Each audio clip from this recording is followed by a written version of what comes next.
Going on, everyone? John Matrix here. Hope you're all having a wonderful day wherever you're at and whenever you're watching this. Today we're jumping back into the SCP Foundation with the Exploring series, and we're going to check out a rather highly requested video, SCP-5000. Why?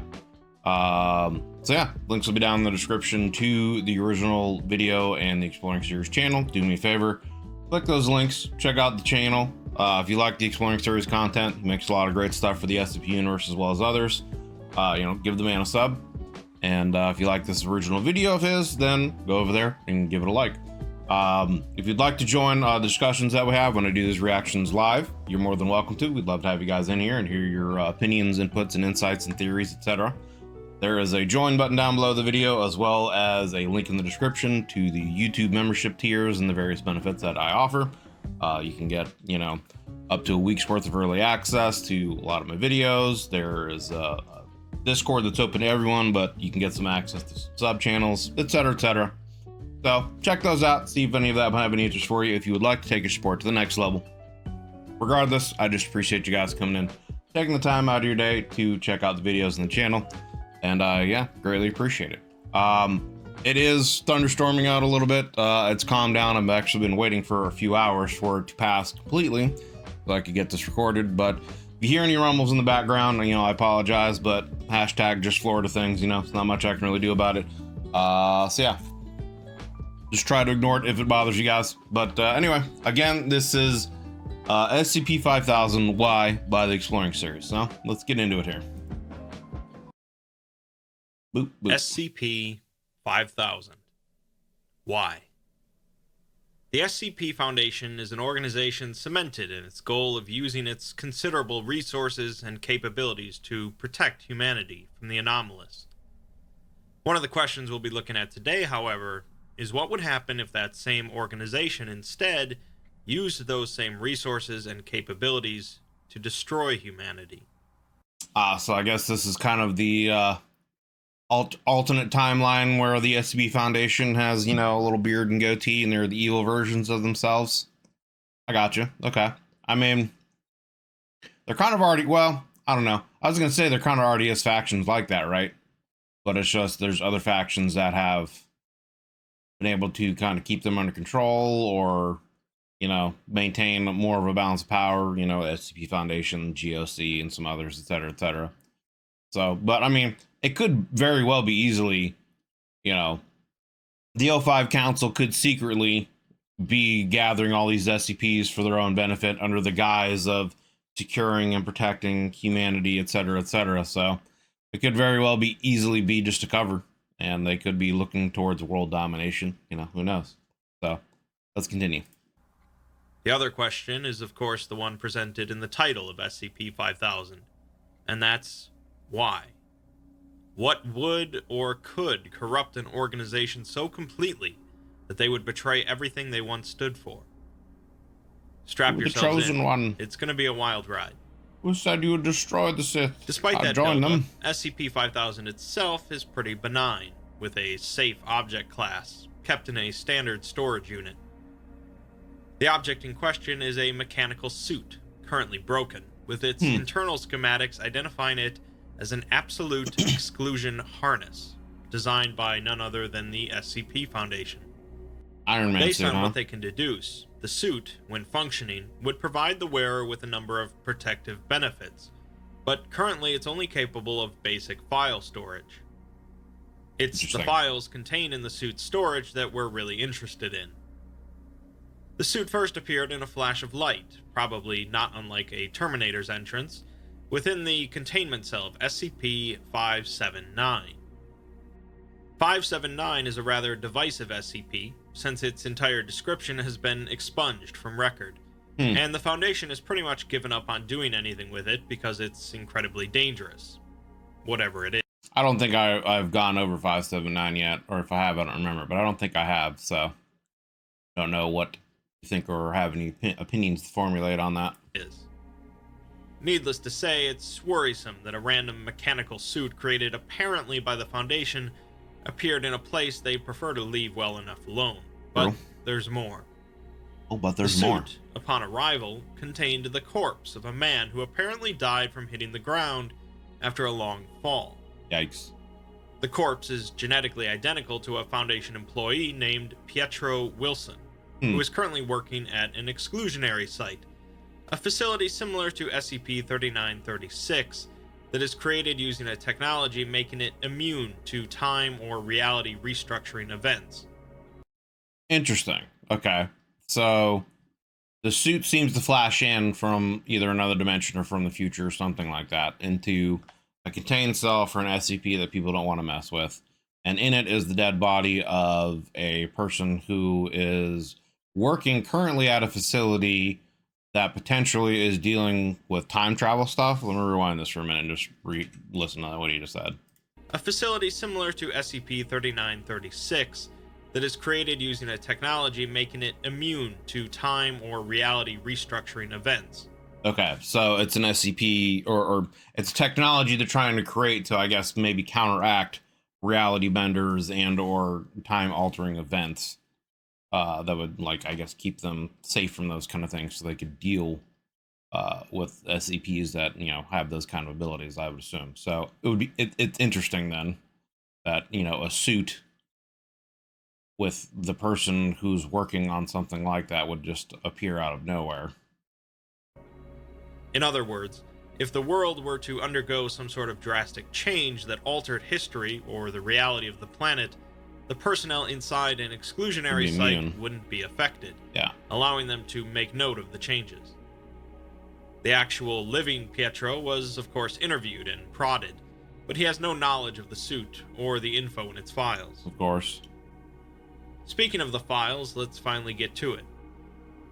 The first journal entry is from, of course, Pietro, who says that the date is currently January 2nd, 2020, and he's just escaped from the exclusionary site.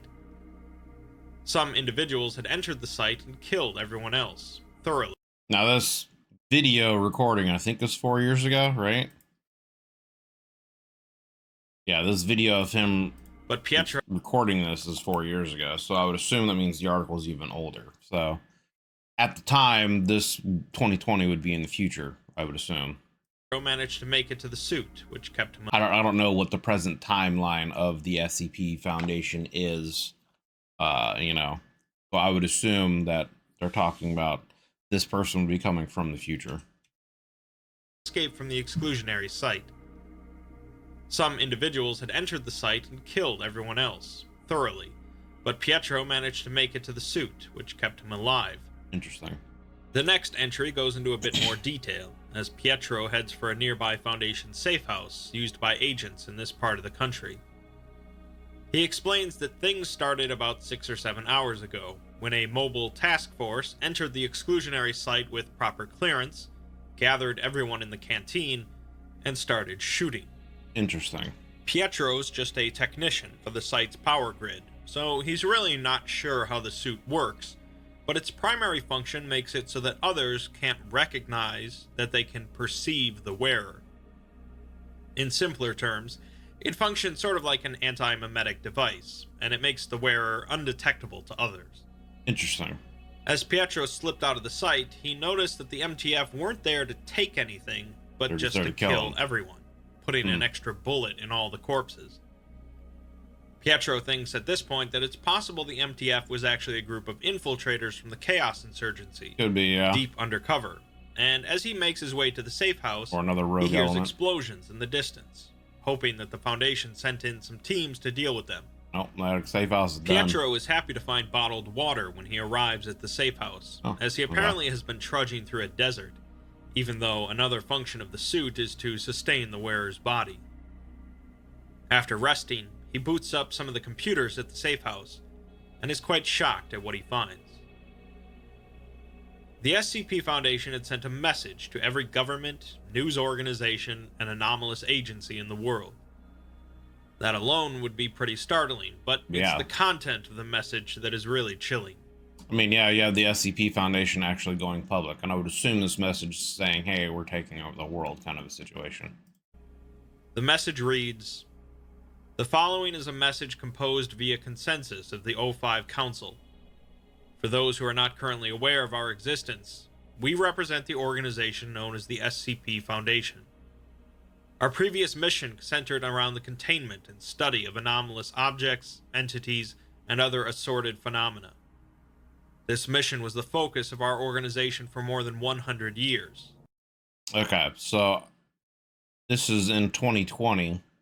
So, and it's saying it's been their mission for more than 100 years. Okay. I mean, when you get the idea of someone saying more than 100 years, it gives you kind of like maybe between like 1 and 200 years or something like that, you know.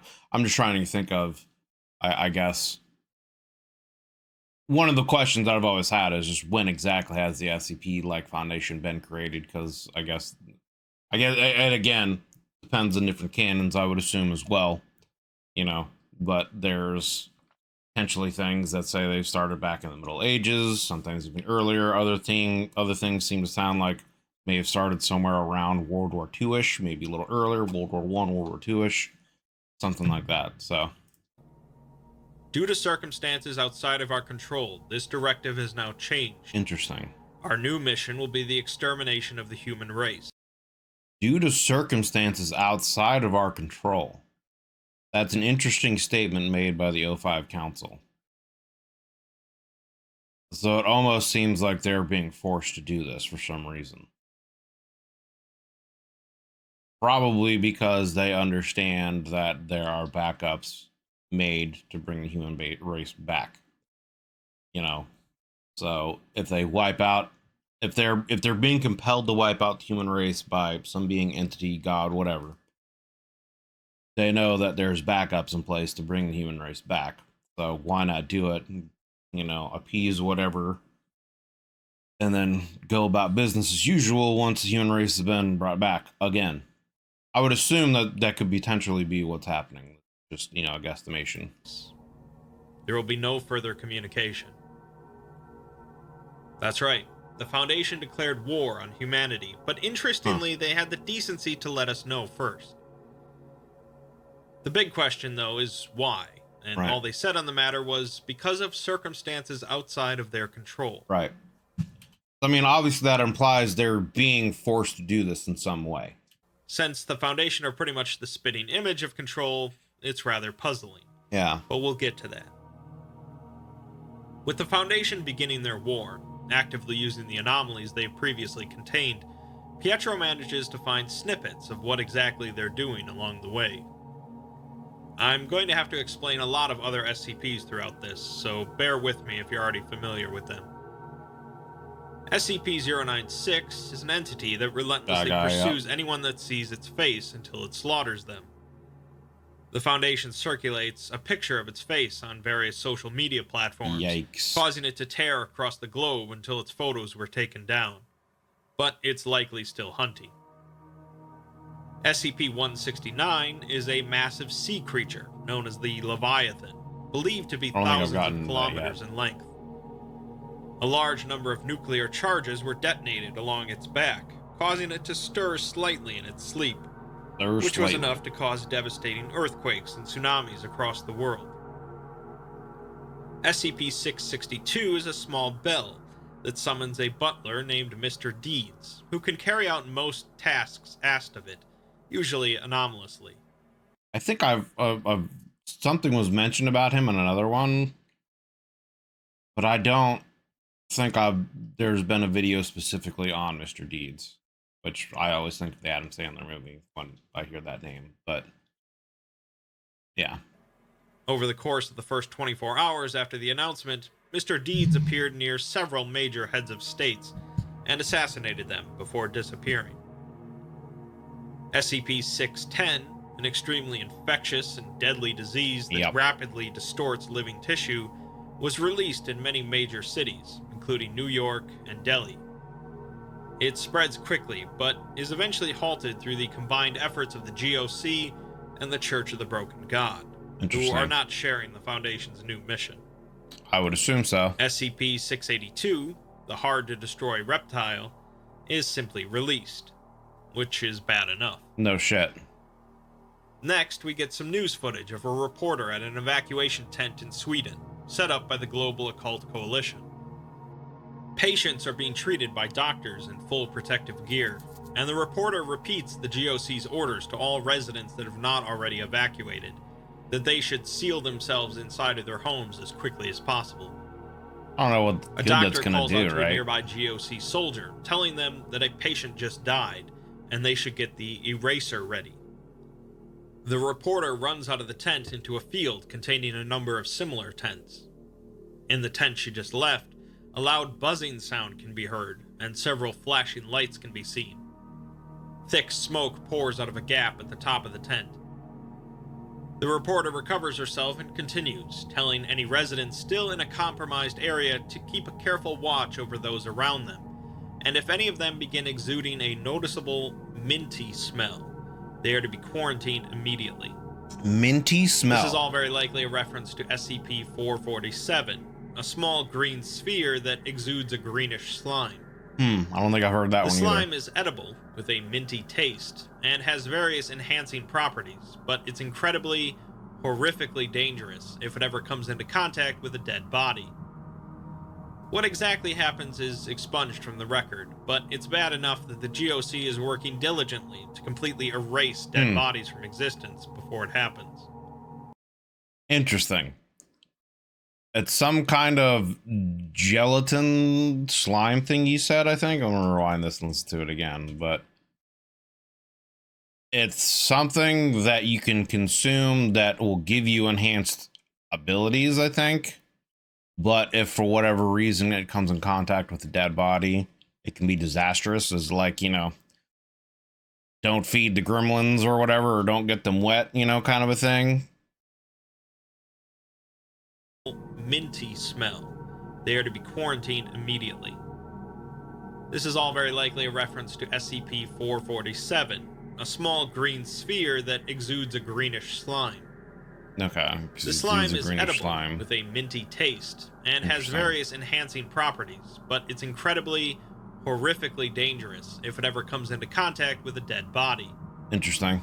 What exactly happens is expunged from the record, but it's bad enough that the GOC is working diligently to completely erase dead bodies from existence before it happens.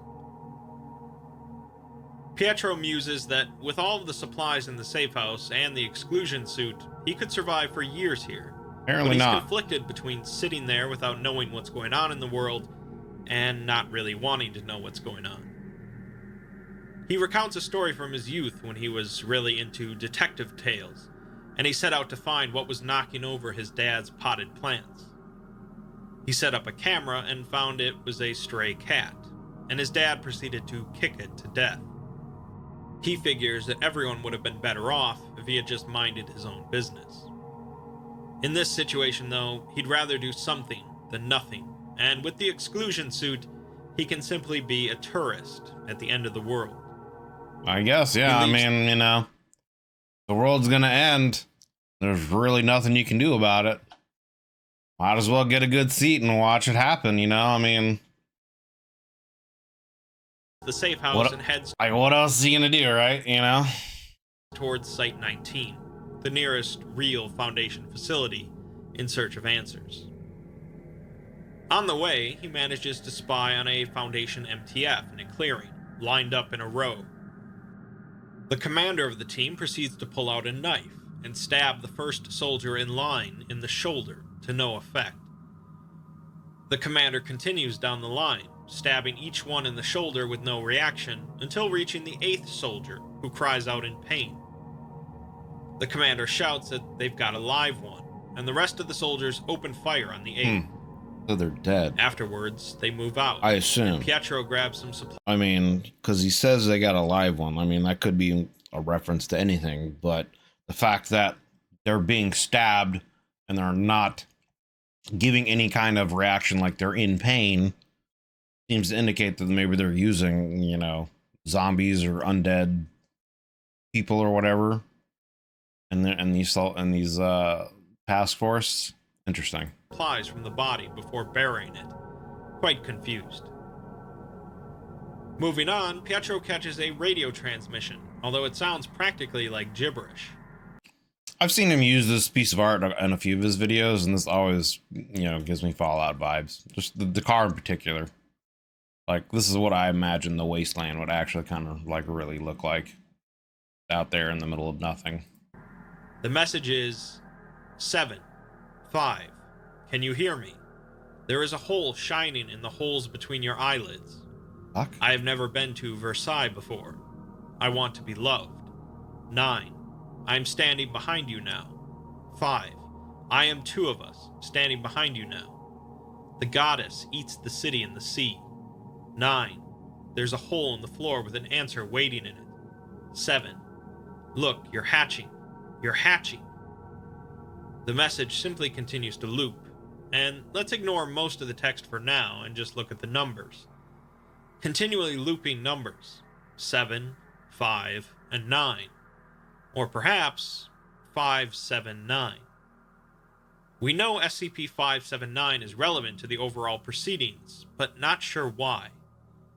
When Pietro turns over the radio looping the message, the transmission stops, and he sees the radio is damaged beyond repair. The plot thickens. The radio is damaged beyond repair, yet it was able to transmit this message. So was he just hearing it from the suit itself? While walking through a forest, Pietro comments on how far Site-19 actually is from the safe house, since he can't risk using a vehicle without being spotted. With the exclusion suit on, nothing can notice him, but something could come barreling through and collide with him unintentionally. Right. He wonders why he's even going to Site-19, as rather than staying out of harm's way, he'll be jumping into the Viper's nest. He concludes that, more than anything, he wants answers. Yeah, I would too. Finally, he arrives at Site-19, which is surprisingly easy to get into with the exclusion suit and security in disrepair. Researchers are still working at the site, though, discussing how to achieve maximum human casualties, like it was what they've always been doing. Pietro comments that, looking at their eyes, it seemed like some sort of human spark was missing from them, and wonders if they're even alive. I don't know why, but the tale of Death, comes to mind, where like literally all life was wiped out on these planets. And so like, is it a situation where this is kind of what happened? Something took over, some kind of SCP or anomaly took over the entire SCP Foundation and drove them to wipe out humanity and then probably all of their life and then themselves. I don't know, but from what they were saying, from what he was talking about, where the commander was stabbing the soldiers, and then they turned on one that actually gave a reaction that he was in pain.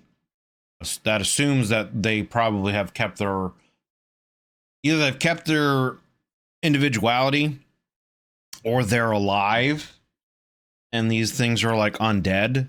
Because he's saying here that there's like a spark of humanity in their eyes that's missing. So again, like, are these all undead people that have been reanimated to then again kill more things? I don't know. Interesting. He logs into the Foundation database and pieces together a basic timeline of events before they released their declaration of war on January 2nd, 2020. On December 16th, the O5 Council mark a project known as Pneuma as being of special interest. Project Pneuma was some sort of mass amnesticization program focused on the collective human unconsciousness, also called the psychospace. The idea of the psychospace is that humanity shares certain structures in our unconscious minds, like instincts. Apparently, the Foundation managed some sort of breakthrough in mapping out this whole psychospace for humanity. Yeah, I think what they're talking about is like the collective unconscious kind of thing, that, there's like an invisible connection between all humanity, and not just humanity, I think creatures in general. Like the idea, I guess there's been some experiments on a chain of islands where like these scientists will show a group of chimpanzees how to do something, how to eat something, whatever, use tools or whatever, and then chimpanzees on another island completely disconnected from this other group the scientists didn't show them how to use it, and then all of a sudden they just spontaneously seem to know how to use these things in the same way. You know what I mean? So, like, I guess the idea that there is some kind of unseen, unconscious connection between either all life or all species. Like, I guess that's what they're kind of talking about here, and that they've actually got some kind of breakthrough with that kind of collective unconsciousness thing, and then maybe they've used some kind of drug that breaks that connection and or taps into it in some way, and now everyone's a part of like a hive mind, maybe. Interesting. But Pietro can't see the specifics as they're redacted. The next day, the O5 Council puts something to a vote with a unanimous decision, and the Ethics Committee also completely agrees. Something tells me that doesn't happen too often. Right. But Pietro can't even see what the vote was about. Well, and I mean, like, if the vote is to wipe out humanity and the ethics committee is in like, sure, that's fine, that's ethical, obviously there's a compromise there. On December 19th, a series of now redacted instructions were sent to all senior staff members and site directors across the Foundation. This is followed by a wave of both suicides and resignations. Interesting. With Dr. Gears notably resigning from the organization. December 22nd sees a number of files sent out to all remaining senior staff and directors, with instructions to disseminate the files among the rest of their personnel. The files are accompanied by a message reading, "Harden your hearts," and all suicides and resignations cease after the files are spread. On Christmas Day, all communications in and out of Foundation sites are blocked, and the majority of human and human-sympathetic anomalies are terminated. So I wonder if it's some kind of cognito hazard then, right? Because cognito hazards can spread just by, like, reading something, right? So, like, you read it, then you get infected by it. So, that might, interesting. An assassination team is sent after Dr. Gears, but it's unclear if they were successful.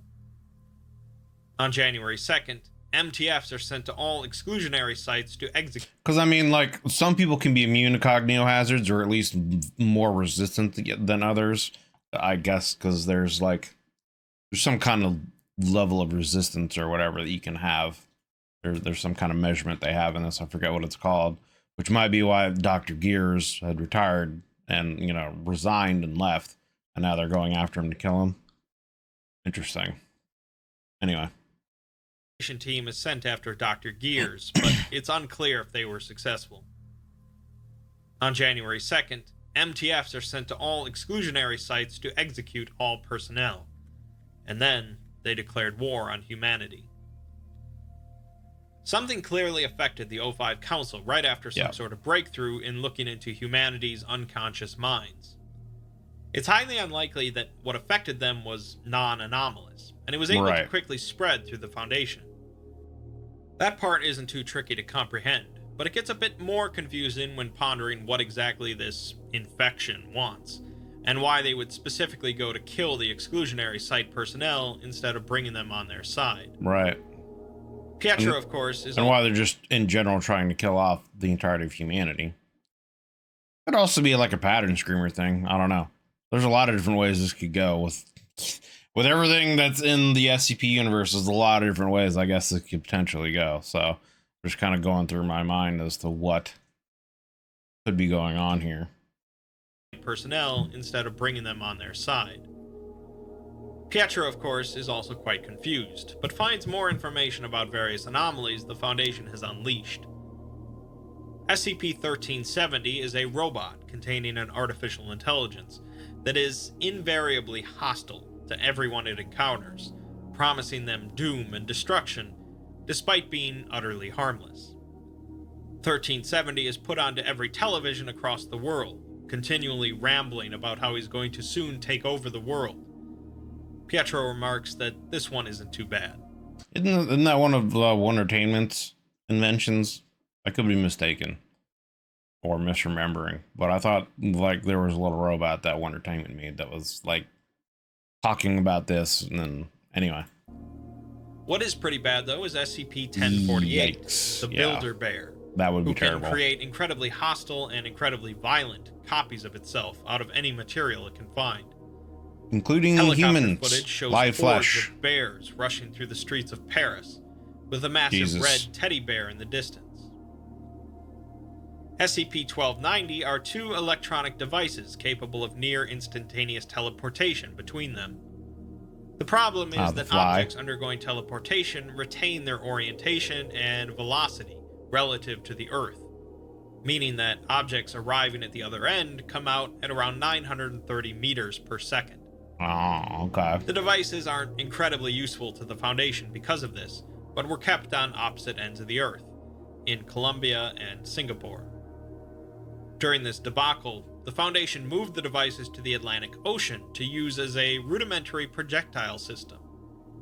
They began launching objects at a secure GOC facility called Ganzir, designed to house humanity's survivors in the case of the end of the world. Pietro surmises that 1290 was just one of a large number of anomalies the Foundation was using to try and break into Ganzir, and wonders why they wouldn't just use missiles. SCP-1440 is an old man that continually walks the Earth and causes increasingly destructive events when nearby anything connected to humanity, unintentionally. He's normally not contained by the Foundation, as they have no means of containing him, so they transport him to a number of different refugee camps to cause rapid devastation. It's most startling to note that 1440 seemed to have no effect on the Foundation personnel assigned to transport him, suggesting that they are now decidedly inhuman. Not human.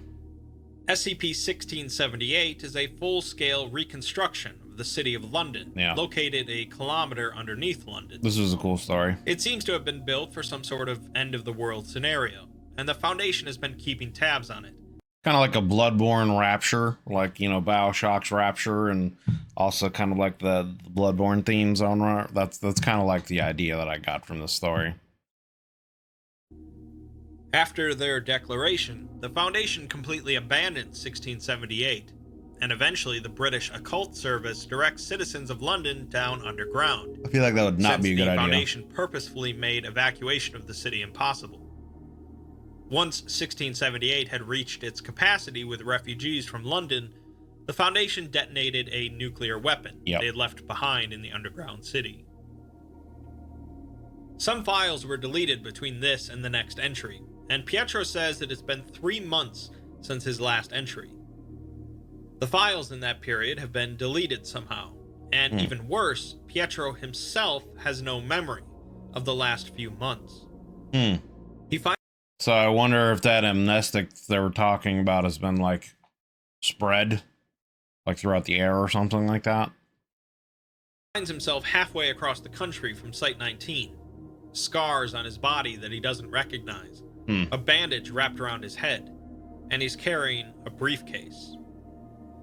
The exclusion suit itself is not damaged, so he's not sure how he got injured, but he remarks that he wouldn't be surprised if he had accidentally walked off a cliff. He's not exactly sure what's in the briefcase, but he... How do you accidentally walk off a cliff?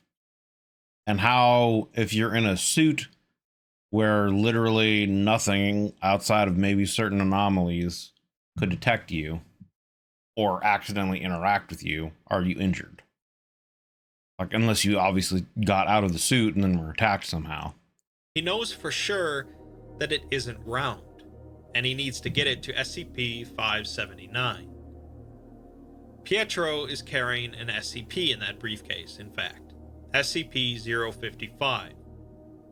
I've mentioned this one before, primarily in my anti-memetics video, as 055 is pretty much the quintessential anti-memetic SCP.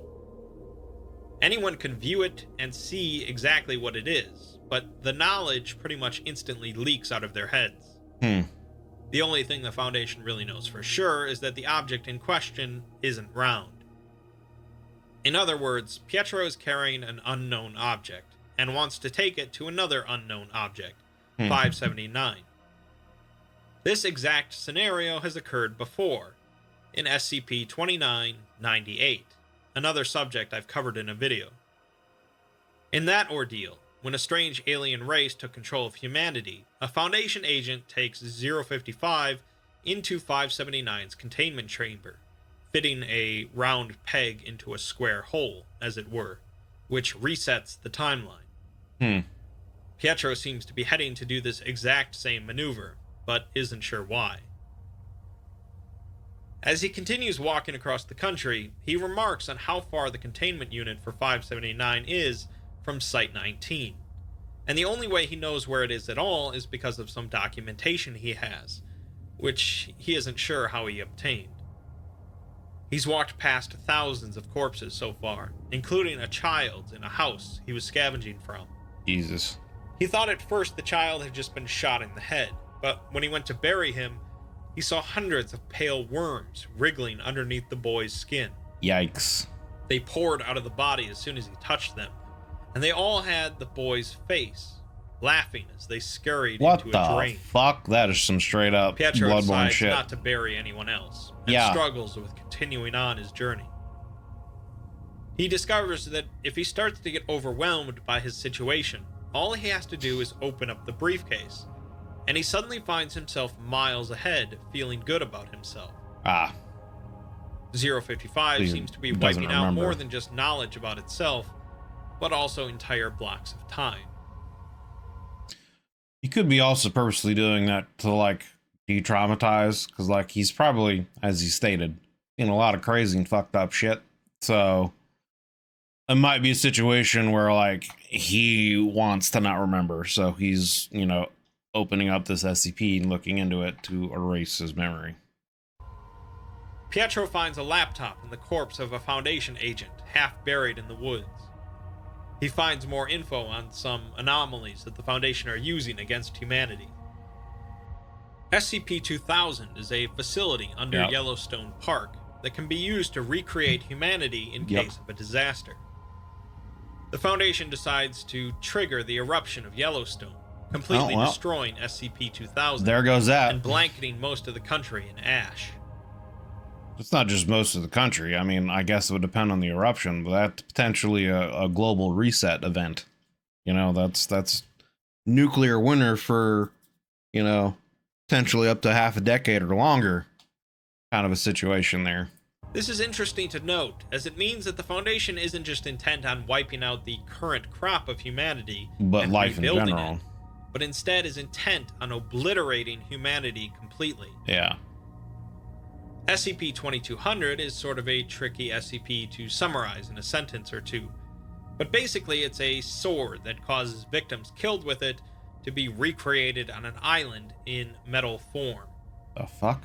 These metal copies retain their former memories and personalities, but don't need to eat, drink, or sleep. But they can still die in this form as well.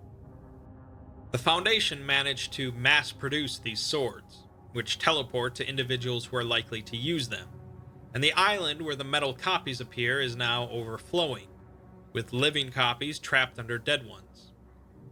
Probably not the most effective strategy the Foundation has come up with, but there you go. I mean, I guess you teleport everyone to one spot and then you nuke it. You know, I mean, there you go. SCP-2241 is a 7-year-old boy with fledgling reality bender abilities that the Foundation was previously studying, with the O5 Council interested in raising him as a useful tool.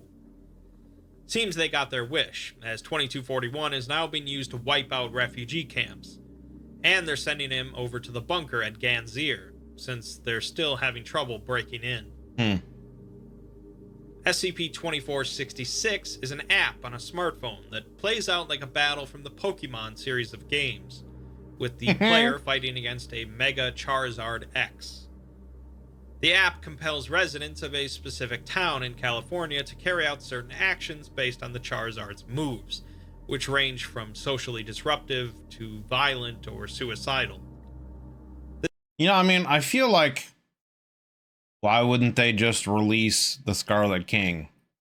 You know what I mean? Because if they like, I guess it depends on exactly what the end goal is. Like, are they just trying to wipe out humanity but leave everything else intact so that life can re-evolve, reset? Is this some kind of influence from an alien race that just, wants humanity to kill itself out so they can then come and take over the planet or something like that? I don't know. But if the idea is just in general wiping everything out, just like let Scarlet King loose, dude, like you're not going to really be able to stop it once it's out. You know what I mean? So if you're going to release SCPs upon humanity, like, wouldn't that just be the easiest way to do it? I mean, I guess it depends on what ritual and how to break the containment of the rituals or whatever that are keeping it, from coming into our reality. But This app was used by the Foundation for some time until it permanently crashed, presumably because there were no residents left in that town. Again, not incredibly effective overall.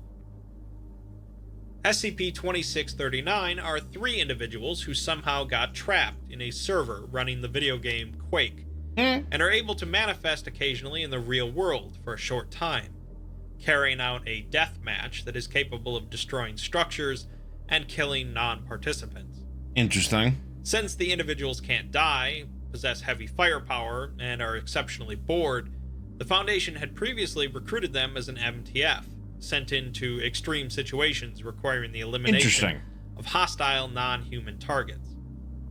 The group of 3 were average teenagers, and really didn't want to harm anyone. In this situation, the Foundation sent them into survivor communities and opposing groups to kill everyone present, telling them that they were monsters that have escaped from containment. The 3 soon figured this wasn't the case, and after a short time, have ceased all hostile activities for the Foundation's behalf. Pietro makes a journal entry about sitting near a campfire in his suit with a group of GOC soldiers who don't know that he's there. He appreciates the company regardless. The GOC soldiers don't really seem to have anywhere to go at this point and are simply wandering. Pietro contemplated momentarily about asking them for help to get to 579, but thought better of it. Probably would not go well. He's less of a tourist now and more of a ghost. He does tap into a GOC database while hanging out near the soldiers, though, and retrieves an interview log from inside Ganzir. The interviewer is a commander with the GOC, Morrison, and the interviewee is a captured MTF agent, Ross. Morrison had captured the MTF when they were trying to sneak into the bunker, and so far none of them had spoken at all except for Ross. Ross says it's because they've met before, during a joint operation between the Foundation and the GOC a few years ago. When they caught the MTF, they had been trying to sneak in with a group of refugees. Upon being noticed, the MTF opened fire into the crowds before being captured. When asked if he thinks that's crazy, Ross simply laughs, saying that the GOC are crazy as well if they think they can do anything to stop the Foundation. When threatened with enhanced interrogation, implying torture, Ross laughs again and says they can do whatever they want, since he's not afraid after realizing that you're not supposed to feel pain. Morrison asks what he means, and Ross hesitates, telling him that he wouldn't want him to say. Morrison responds that he does, but Ross says he wasn't talking to Morrison. Upon further pressuring, I don't know. I'm trying to still piece together what it could be. It almost seems like they've been taken over by some kind of parasites. Is this like a go all old thing from Stargate? You know what I mean? Is that what those little worms were that were coming out of the kid that had the kid's face, Are these parasites that are getting into people's brains and taking over their body and forcing them to do things? And so they're trying to wipe out humanity so that they can have control of the planet again. Like I'm saying, I don't know. Interesting. Ross acquiesces, but what he says is inaudible in the recording. The doctor present in the room tells him that he'll have to speak up, as the microphone only has so much gain. What Ross says next is removed from the record, but both Morrison and the doctor can be heard loudly screaming, with the sounds of wet cracks and rushing wind heard. Ross says they've done this to themselves, and he had warned them. He really liked them, so he was trying to be nice. He remarks that they fight in the light, so you can die in the dark. This is a twist on a common Foundation motto: we die in the dark, so you can live in the light. Mm-hmm. The log ends with Ross calling them disgusting, and Pietro notes that right after this, some emergency resulted in the destruction of Ganzir. The latter part of this interview log is pretty important, as it is very similar to another interview log, the one with SCP-682, the hard-to-destroy reptile. I haven't really talked about 682 much, but its primary feature of being practically impossible to destroy isn't really important here. What is important is its hatred of all life. Mm-hmm.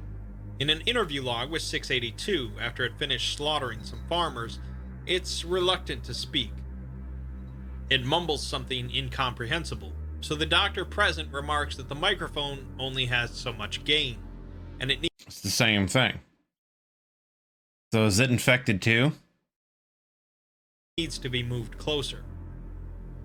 While mauling the D-Class's body, who is tasked with moving the microphone, 682 is heard saying that they were disgusting.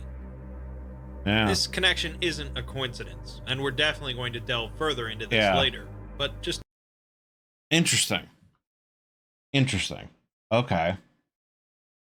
So it's leaning towards like they're infected with something, some kind of parasite, or they're all like taken over by something, or maybe it's a cognito hazard that's infected everything, including other SCPs. Interesting. But whatever it is finds humans disgusting and wants to wipe out humans. take note of it for now.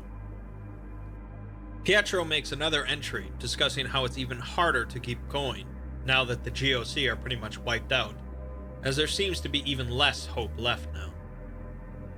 Pietro stopped eating and drinking since the suit can sustain him anyways, and the Foundation has been spreading any number of weird viruses across the globe. Yeah, see? Anyway, I mean, that could be something separate. They're spreading weird viruses. That could just be something separate. But the thing is, too, is it's like, okay, if it is kind of like a Stargate Goa'uld thing, you would think they wouldn't necessarily want to just kill humanity. They would want to, you know,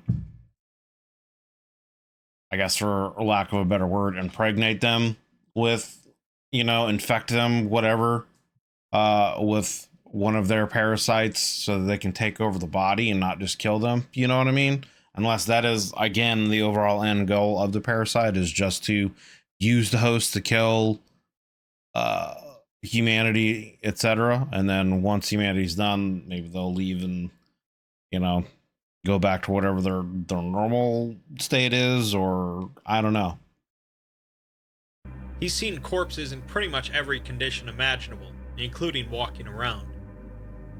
He still occasionally opens the briefcase, but it isn't working as well as before, as he isn't jumping ahead as much, and doesn't feel as great afterwards.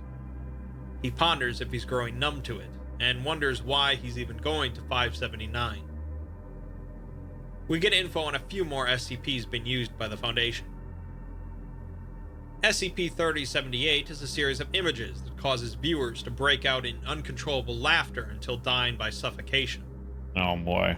The Church of the Broken God managed to get the internet back online, but the Foundation quickly spread thousands of copies of 3078 until the Church brought the internet back down again. 3179 is a highly intelligent liquid metal alien capable of expanding its mass, altering its form, and creating smaller entities that can act autonomously. It was originally found by a branch of the Church of the Broken God, who believed it to be sent by their deity, but after discovering it to be invariably hostile, they managed to contain it and hand it over to the Foundation. After being released, it sparked a bit of a civil war in the Church, as they're divided on whether or not it's actually their deity. I was gonna say, yeah, there's got to be some factions of the Church of the Broken God that probably think it is part of their, you know, God Meccan, and it's just unhappy with humanity and how things have gone. Kind of a situation. It can't be just like that clear cut and dry. Either way, it's now continually pumping out what are essentially Terminators. So we got Skynet going SCP-3199 too. are large, hostile humanoid entities that continually lay extremely durable eggs containing more of their species. They hunt live subjects around their hatchlings, liquefying internal organs and bones and feeding the corpses to their young. Yummy. This one didn't require much creativity, as the Foundation has just been airdropping the eggs around the world. Pietro keeps moving, a bit slower than before as he's losing motivation. He's been seeing increasingly strange things in the world, including what he calls blinkers, which he's pretty sure were created by the Foundation somehow. They're statues of MTF soldiers with empty sockets for eyes, and arms carved into blades. If you look at them, nothing happens, but if you look away, they rapidly move and kill you. Somehow, the Foundation managed to turn MTF soldiers into copies of SCP-173. Right. They don't kill Pietro when he stops looking at them, but they do stop when he is looking, so he figures eventually they'll start swinging just to try and hit him, so he avoids them. Probably a good idea. The other thing he's seen is a lot weirder. A person stretched out on the horizon, like a bad Photoshop effect. The fuck? The person's body was stretched from the ground up to the clouds, with gaps in space around its body like wings. What? And it just seemed to be floating. The Foundation seemed to be fighting this anomaly, and Pietro thinks about going to talk to them as they might not be affected by what's going on, but decides not to risk it. He leaves another journal entry lamenting that he saw a kid die today and could have helped her, but didn't. We get our last couple of entries about anomalies the Foundation are using. SCP-4290 was a massive entity that had been sealed away 10,000 years ago, and then died 9,000 years ago due to malnutrition, making it effectively neutralized. The Foundation decided to take SCP-008, a virus that reanimates corpses as zombies, nice. enhance it using SCP-914, the Clockworks, and revive the entity. A group from the Serpent's Hand known as Kaiju-mancers tried to take it on, but the results are unknown, and Pietro says that they should have gone with the rest of the Serpent's Hand when they detached the Wanderer's library from this universe. SCP-4666, the Yule Man, is a rather horrific entity that stalks families during Christmas time, eventually murdering most of the family and abducting leaving a child the presents, who is forced to make toys out of other children. Yeah. The Foundation, of course, manages to use certain temporal anomalies so that it's Christmas every day, which normally might be the topic of a Disney film, but in this case, probably not. Yeah. There are presumably more examples, but Pietro decides that nobody's ever going to read this anyways, and stops. He later comes across a teenage girl sitting at a makeshift fire in an abandoned jewelry store. He recognizes the ruby amulet hanging around the girl's neck as SCP-963, Dr. Bright. meaning that this is the one and only Dr. Bright. Yeah. Pietro turns off the perception filter on the suit, startling Bright with his sudden appearance.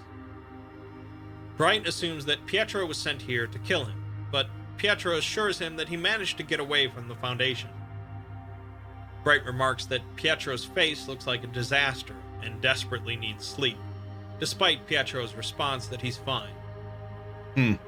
Pietro sits across from Bright and tells him that he got lucky when this all started, managing to make it into the suit.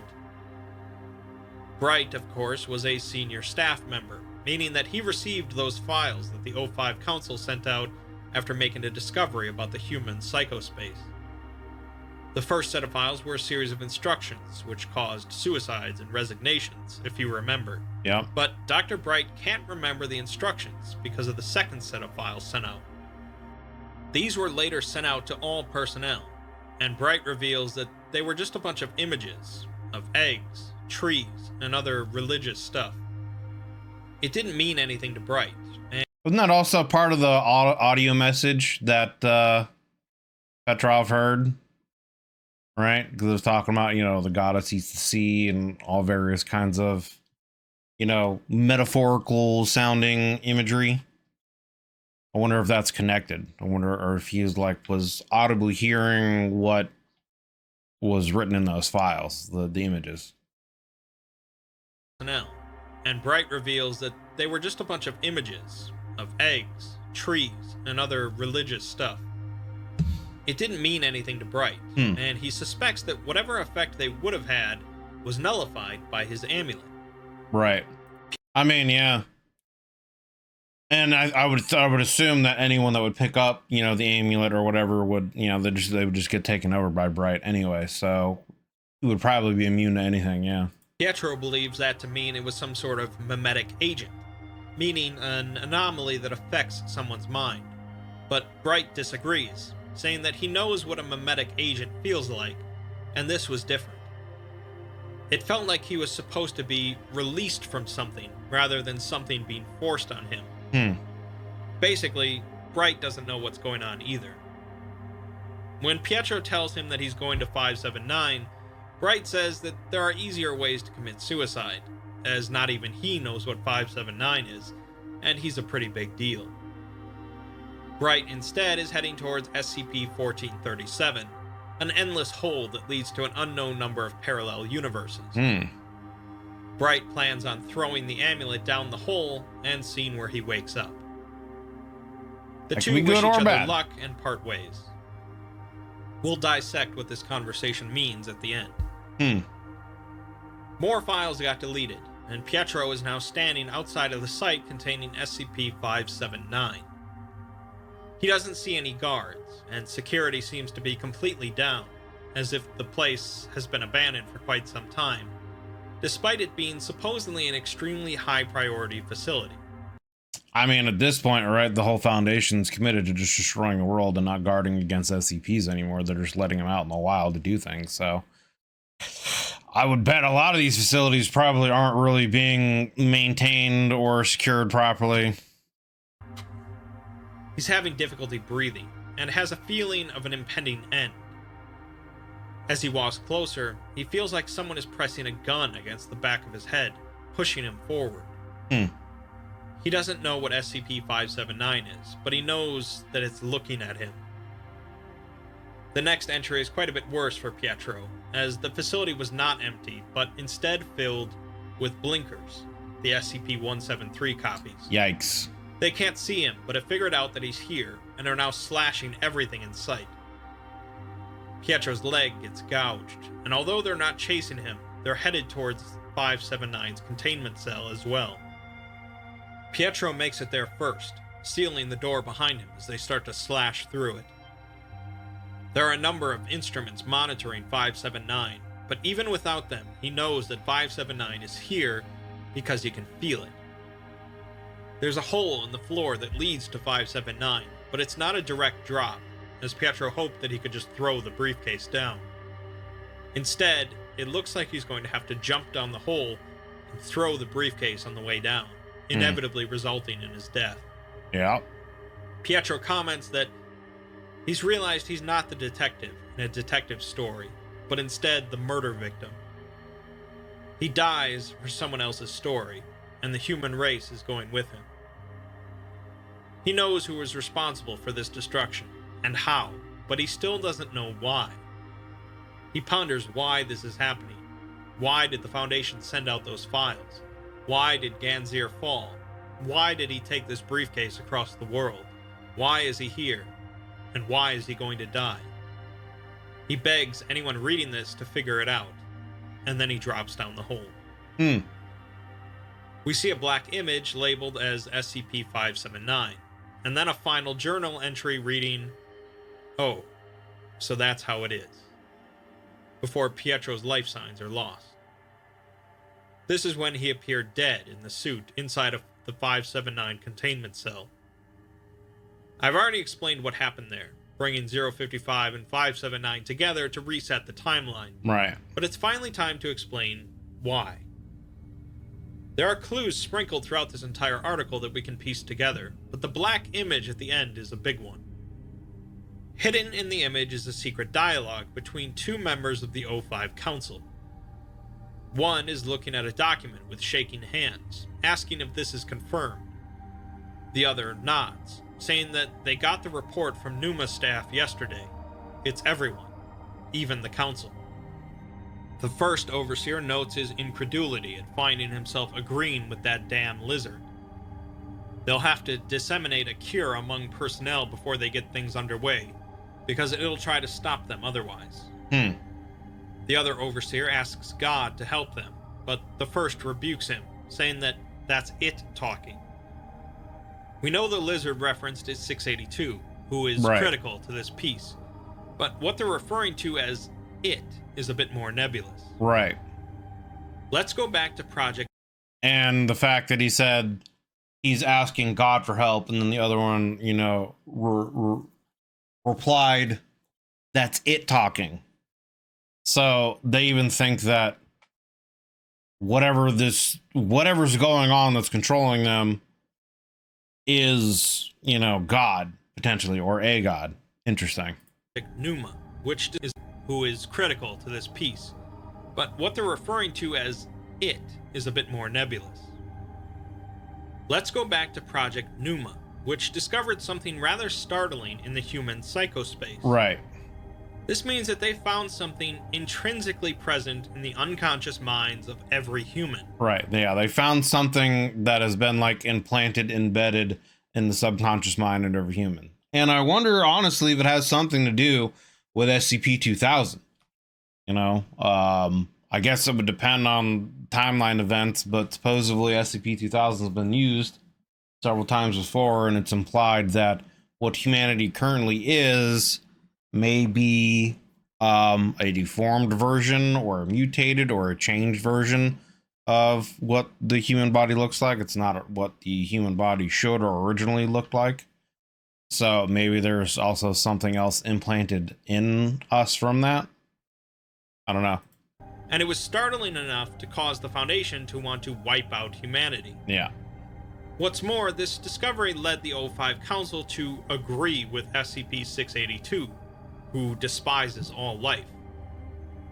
The Council spread a series of instructions to their senior staff members, which we don't get to know about, but it did lead many of them to kill themselves or resign. Yeah. This likely means that they were informed of what was about to happen to the world, but weren't mentally altered just yet. This happened with the second set of files, which were spread across most of the Foundation. Right. Immediately ceasing all suicides and resignations. And then at that point, everyone was like under control of whatever was going on. Now everyone was fully committed to wiping out humanity. While some would believe this to be a mimetic agent that forcibly altered the Foundation's thinking, Bright confirms that it was not. In other words, instead of planting new code into a person's brain, whatever was in the second set of files released something in their brains. Yeah, released something that was already there, allowing them to see what was in the psychospace that makes humanity disgusting. Essentially, what they were released from was humanity, becoming outsiders like 682. This process involved a completely different way of thinking on multiple levels, as for one, they no longer felt pain, as shown in the stabbing test. That's what I was wondering, because like, were they like undead or something like that, you know? Interesting. So essentially the idea is that they released themselves, I get, like, why would they do that though? You know what I mean? Like, what? Again, the title of this is why, and that brings up the question of why. Like, why would you release yourself from your humanity? You know, what is it that what specifically is it that you found in this unconscious space, you know, in the human brain that made you want to be released from it? You know what I mean? And again, that kind of goes back to the conversation that the two, I guess, council members, I think he said, were having. And one of them was saying, you know, it was asking for help from God. And the other one replied, that's it talking. So it's like, is humanity like intrinsically some kind of parasite or implant or something like that, you know, that gives us feeling and emotion and what we would expect, you know, from living normally? But is that not like, I guess that like spark of life, but is that not natural? Is that not normal? Has that been like implanted by something else? You know? And you know, the imagery that he's going through here is just like, I'm wondering as well if it has something to do with some kind of pattern screamer stuff, like going back to the origins of the universe after, you know, events have happened. I don't know. And two is humanity, becoming outsiders like 682. This process involved a completely different way of thinking on multiple levels, as for one, they no longer felt pain, as shown in the stabbing test, and two, they were no longer considered part of humanity, as shown by SCP-1440, which destroys anything nearby connected to humanity. Dr. Bright wasn't affected by the second set of files because of his amulet, making him immortal, which already disconnects him from humanity. It's interesting that the project that discovered all this was known as Pneuma, which is an ancient Greek word meaning breath, but is also used in religious context to mean spirit or soul. Pneumatology is the study of the Holy Spirit, an aspect of God that makes up the Holy Trinity. The it referred to before by the O5s could be the human soul, an essential part of what makes us human. The researchers that Pietro came across in Site-19 were missing a spark from their eyes, perhaps suggesting that they no longer possessed a soul. So, I mean, again, like, why would you want to remove that part of you then? Why would you want to do something to remove your soul? It's also interesting that the GOC's fortress was named Ganzir, after a palace in the Sumerian underworld where the goddess Ereshkigal ruled over the dead. Those that still had souls, the refugees, were allowed to enter Ganzir, but those without them, the Foundation agents, relentlessly worked to break in. Ganzir finally fell because the soulless came inside. Perhaps the stretched figure that the Foundation was fighting was indeed the Holy Spirit, who helped guide Pietro towards the end goal so that humanity could be saved. Perhaps I'm overthinking things, but since the theme of the SCP-5000 contest was mystery, it's fitting that the winner would be so incredibly mysterious. I mean, yeah, there's no real answer, I guess. It's kind of left over to interpretation, which is fine. But again, it's like, why? Yeah, why? The end is leaving you asking the question of why. You know, why would you want to remove your soul? What would cause you to do that, and thus remove your humanity from yourself, and then want to destroy those with souls? You know what I mean? Like, why? What will cause you? Why would you want to do that if not forced to do so? And again, it's interesting that the O5 Council, when they announced to the world that they were going to do this, it was due to circumstances beyond their control. Something along those lines is what they stated. So it's like, again, it still feels like it was something that was forced and not voluntary.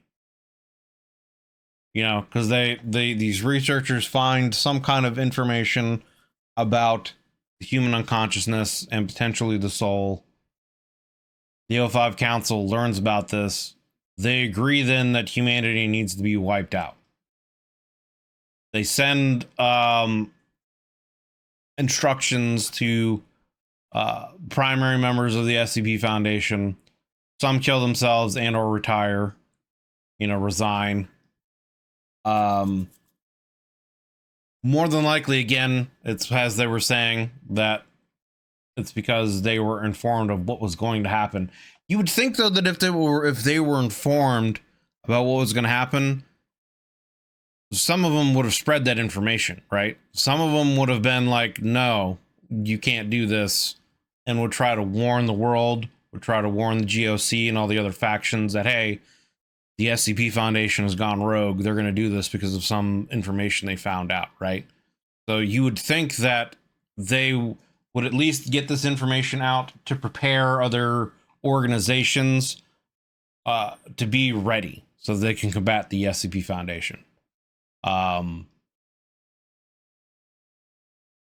And then the second set of documents sent out had some kind of image that showed them, I guess, the truth, if you want to call it that. And then it like removes the soul from them. So I wonder potentially if that's just what happens during this experiment. The soul was just removed from these people. The O5 Council saw this. Their souls were removed. And then they sent out the information basically saying, hey, we're going to do this because of some information we found. And then they sent the images out that then just... if that's the case, though, then it's like just seeing an image, right? How does that remove your humanity and your soul if it's not some kind of cognito hazard or something like that? I mean, Dr. Bright says it's not some kind of mimetic, you know, thing getting into people. It's not some kind of Stargate Goa'uld parasite, you know? And I mean, like, what were those worms that were in that kid? I mean, it could just be part of some SCP that I'm not aware of. It could be a reference to something else, you know? But yeah, I don't know. Again, it's still just leaving you with the question of why would you do that? Why would you want to do that? I don't know. Interesting. Anyway, let's rewind a couple minutes here and finish the video. The Foundation agents relentlessly worked to break in. Ganzir finally fell because the Soulless came inside. Perhaps the stretched figure that the Foundation was fighting was indeed the Holy Spirit, who helped guide Pietro towards the end goal so that humanity could be saved. Perhaps I'm overthinking things, but since the theme of the SCP-5000 contest was mystery, it's fitting that the winner would be so incredibly mysterious. Regardless of what it all means, SCP-5000 is a fascinating tale of one man wandering like a ghost through the end of the world, as the SCP Foundation tears it apart. In the end, maybe it doesn't really matter to find all the answers to the question why, as there will always be more questions. One of those questions might be, if this all happened once, why can't it happen again? Yeah, exactly. Exactly. I mean, resetting a timeline wouldn't fix this problem. If it's like an intrinsic thing, and if it gets discovered, it'll keep happening, then the only thing you could do is potentially try to keep it from being discovered. But how would you really go about doing that? And you would think that by the information getting sent into the past with the suit, people would then probably want to, like, is it a paradox situation whereby that suit getting sent back into the past triggers the research into the Pneuma and thus creating the scenario, and they're stuck in a time loop paradox? Well, this is just what's going to keep happening over and over and over and over again until they, for whatever reason, potentially decide not to research it. You know, I don't know. But the biggest question from this, again, is like, why? It's what I've already talked about, is why would you want to remove your humanity and your soul? What did you see that would make you want to do that? That would make you want to no longer feel and experience, I guess, life? You know what I mean? Because, like, you don't feel pain anymore. I would want to know also, in the interview with that MTF that the GOC had, like, what happened in there that was redacted, or, you know, whatever. Like, because the MTF who was captured did something to those guys. He said he liked them, and they brought it upon themselves. You know, like, what did he do? What happened? Because it almost, again, feels like an alien situation where, like, there's something in him that then got released and that killed the two people that were trying to interview / torture him, whatever. You know what I mean? So, like, I don't know. There's still just a lot of little, like, mystery things that kind of are unanswered or don't add up to other things. But again, I guess still the biggest question is, why would you want to remove your soul and your humanity? What will cause you to do that if not some kind of outside influence? You know? But anyway, let's see if there's any quote here at the end before I give my closing thoughts. No quote? No quote? Nope. Ah, here we go. You said invaded, right? Might be one of the last times that happens, right? Don't say that. It must be worse for you. That's what everyone says after they find out something they don't like. Jesus Christ. It's not something that can be hashed out in a few hours, man. Can you be quiet for a minute? Of course I can't. No, not yet. The feeling of being invaded. Why not? Don't say that. Don't even talk about it. Should have left well enough alone. I keep thinking like it would be better to end it all. Not with what we found. How long are they going to take? But it's not like that. Everything I am, you know what they'll say. It's me. It's over. It'll take time. You're germophobic, right? Did you get a reply? We shouldn't have looked at you two. I doubt anyone's going to be talking about anything else anymore. I feel sick. Final hidden text in SCP-5000. Interesting. So it seems like this is a conversation from the researchers that initially found out whatever. And like, yeah, I mean, if this isn't some kind of like outside influence, what is it in the human soul that you would find, I guess to quote, 682, so disgusting? Is it just that spark of life itself that he finds disgusting? Or is there something more there? Is there something more? Like, is there some kind of deformity in our creation that makes us disgusting? I don't know. But why is it that like pain is part of that? Like removing our soul / humanity removes the experience of pain. We still seem to experience laughter, but we also, I don't know. A lot of unanswered questions and a lot of unanswered things. This is definitely another SCP that I could see being a very interesting game if done right. I could see this being done in almost kind of like a Resident Evil style game where you're traveling, you're Petro, you're traveling from place to place. You're starting off in the initial, SCP facility. You get into the suit, you're trying to keep yourself hidden. You're trying to make your way through things, trying to stay hidden from the MTFs and maybe having to fight back at times. Then you wander to the new site. You get into the new site, you go through there, try to get the, anti-memetic SCP, avoiding whatever you have to there. On your travels, the GOC, you see various different things, try to avoid different situations. It almost feels kind of, I haven't played the game, but now that I think about it, it almost kind of feels like a very Death Stranding, where there's just like weird anomalous stuff kind of going on. And yeah, I don't know. I just, for whatever reason, just made me think of Death Stranding, like going from place to place, trying to reconnect things, etc. I don't know. But I could see this being turned into a very interesting kind of horror mystery, sci-fi meaning of life kind of game. Where at the end, maybe you're given a choice of like resetting the timeline, letting humanity die because you find some kind of intrinsic knowledge about potentially, I guess, a flaw in humanity, or maybe that's what makes humanity, makes us human. Is it really a flaw, or is that just what humanity is, etc. I don't know. But very interesting story.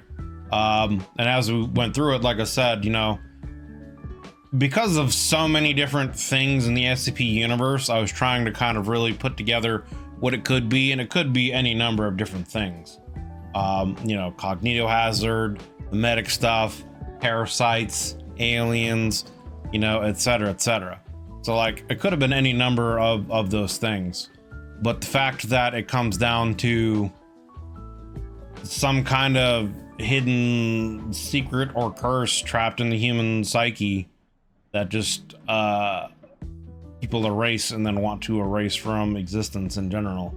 Interesting. And it just really, it leaves you at the end asking the question of why. What would make you want to do this? Why would you want to do this, etc. So it is an aptly titled SCP tale. So, but a good one. But yeah, that's gonna do it for this one, guys. Thanks for watching. I appreciate you.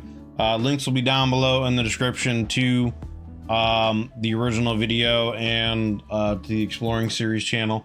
If you do me a favor, click those links, check out the Exploring series content. He makes a lot of great content for the SCP Foundation as well as other universes. So if you like his content, do me a favor, give him a sub. If you like this video of his, then please do me a favor giving him a like. If you would like to come and join into the discussions that we have when I do these reactions live from our YouTube members, we'd love to have you come in here and join our discussions, give your thoughts and input. There is a join button down below the video, as well as a link in the description to the member tiers and whatnot. So if you want to click that, see if any of the member tiers have any kind of interest to you. If you would like to join and become a YouTube member and take your support to the next level. Regardless, I just appreciate you taking the time. Check out the video. I hope you enjoyed it. If you did, consider leaving a like and a sub, as it helps me and it helps the channel grow. And I would just greatly appreciate it. Thank you very much. Hope you're having yourselves a wonderful day. And I'll see you guys on the next one.